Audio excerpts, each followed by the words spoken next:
Sue. And your name? Tell us what you experienced tonight. Well, I'm having a lot of body reaction to this entire event. The hairs are standing completely up on my skin. It's kind of a wave that goes through. Now, what I visually saw, we tried to be real quiet about this, was dots of red light that flash and come and almost look like they're coming at you 3D, and they disappear. Now, what I saw very fuzzily and very plainly was something about this high. Does this sound like what anybody else has seen? Long and thin, long arms, and kept playing kind of little hide-and-go-seek. Would jump behind the tree, and I had the visual because whatever that white thing is in the backyard, I was using that and then using that as a point of reference. And I could see where it turned black, and then it would come in like a palish, whitish, cream almost colored. Gray, you could call it, but it's in the dark. It's like it makes a distinct appearance, and then it turns, the whole area becomes black again. And you can see and you can hear from the trees. There's something moving back there, cracking, snapping. You can hear it with depth. You can hear it with weight. You can feel.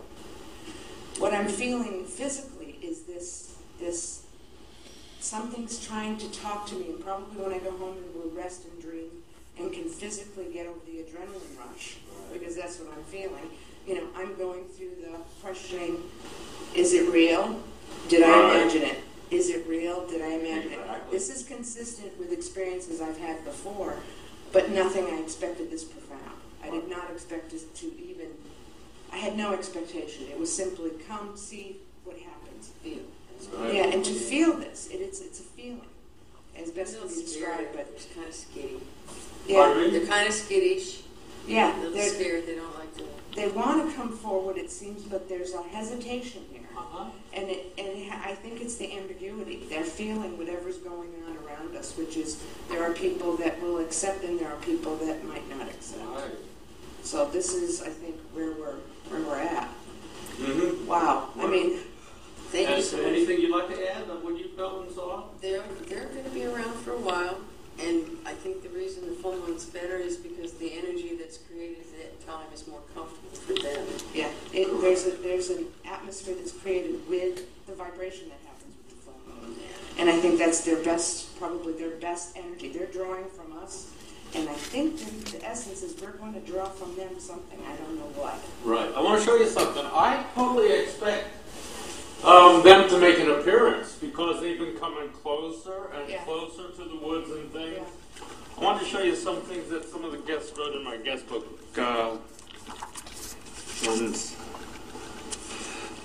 Song. That's red lights, noises. Tyler. Red eyes, tall, long, bright legs. And you saw some bright colored legs. Yeah. Whiter, creamish colored with a grayish hue, but definitely a lighter shade that stepped in, and it moved because it ducked out of the way. Huh. Dip, noises, leaves rustling, something moving around in wood. Mm-hmm. So these red lights are kind of similar. Mm-hmm. And this is what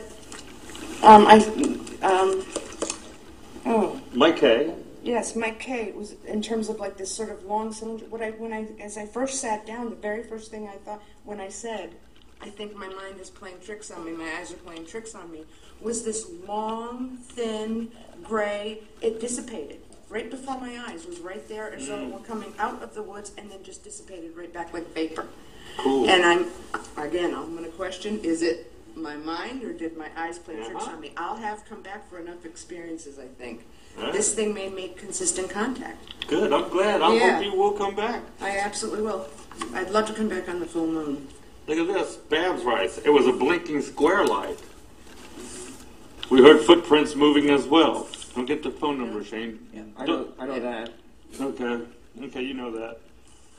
And this is Mike K. from last night. I saw something flying over street. Long, skinny, and fast. And then it was out of sight. Couldn't tell exactly what it was. But saw a reflection of what looked like eyes. No wind, so leaves weren't moving. So it was not a reflection of a leaf unless something disturbed it. Shadows moving over the ground in woods, indicating something in there. Strange that it made no audible disturbance, yet I clearly watched it walk over the ground. There was no sound from whatever was in the corner. It simply felt like it was the size of a child playing hide and go seek.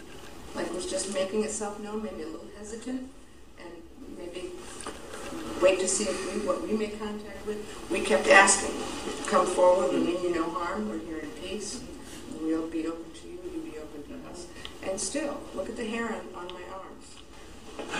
This is standing straight up. Goodness gracious. Yeah, for me it's a body experience. It's a real body feel. Wow. This was well. So you think you'll get to sleep tonight? Oh yeah. Yeah, I'm going to do a little meditation. I want to get into my dream state because my dream state's very, very present for me, and it usually gives me some meditation. By tomorrow, I'll have something to write in my journal, and I'll see what impressions I have. Did you capture any sounds on yours? That I haven't checked, and I want to go home with the headphones. Get on real quick. This is voice, motion activated. So the idea would be that the light came on, so I saw it come on several times, and then it went out again. It may be that we either were too far from the actual noise, but we'll see. This is supposed to be pretty sensitive. And so I think you're very credible because of your spirituality. Can you tell us a little bit about that so people get an idea of how truthful your witness would be? Sure, absolutely. Well, I should say that I've been a professional therapist for 22 years, retired. Wonderful. And I have a degree, and there's plenty of documentation from my background in ed, if anybody wants to check. My spirituality is basically the earth, the ground, the space, the air, and being in touch with the nature that's around us. Whatever we're getting is going to come through these venues for some. Maybe it's visual, maybe it's a feeling. Everybody experiences things in such a different way. Wonderful. Thank you very much. And you did get the feeling that they want to make contact. Yeah, absolutely. And that's what I've been saying. I've been called a hoaxer and all kinds of things on the radio. In fact, the news crew was here today. It's easy to make fun of if you haven't had the experience. It's very easy to say something doesn't exist if you don't have a belief system to begin with. Now, I came out here with no expectation, fully expecting to debunk something. That there would be something, obviously a string, there'd be some mechanical. This place is devoid of all of that. The feeling that you get when you step through that door, that whole area back there, you can palpably feel it with your body. But just you just have to be open to it. I mean, the point that you made about skeptics, I mean, anybody can say my experience is invalid because I don't have any hard, solid proof. I have no footprints. I don't have a photograph. Maybe I will have some sound. We'll see what comes up later. But if I don't, it doesn't matter. It's not about validating it for anybody else. I know what my experience is. Would you like to see the footprint? I would love to see the footprint. The foot cast? Absolutely, yes. That was fascinating. Absolutely fascinating. Keep just following us. Sure. Are you running out of film? Yeah. How much film you got left? Do I gotta stop filming now? Yeah, No, you you should can keep stop now. filming.